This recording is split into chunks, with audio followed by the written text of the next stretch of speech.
एकदा त्याची शेजारच्या छोट्या गावातील बालपणीची मैत्रीण मोनिका शहरात शिक्षण संपवून चिखलपूर गावातल्या त्याच शाळेत शिक्षिका म्हणून लागली, ज्यात लहानपणी दोघे एकत्र शिकले होते।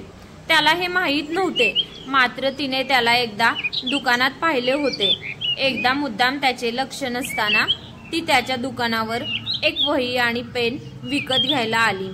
पैसे असलेल्या त्या हाताकडे आणि मग हळूहळू चेहऱ्याकडे त्याने जेव्हा नजर फिरवली तेव्हा तिला ओळखले आणि त्याला आश्चर्याचा सुखद धक्का बसला।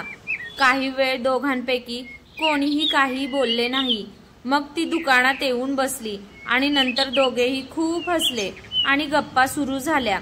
जुनी मैत्री उफाळून आली आणि ते रोज भेटू लागले। दोघांची फॅमिली एकमेकांना ओळखत होतीच।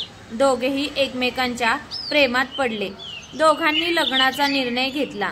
साधेपणाने लग्न पार पडले आणि मोनिकाचा प्रवाह वाड्यात मध्ये प्रवेश झाला। नवीन जोडप्याचे काही महिने आनंदात गेले।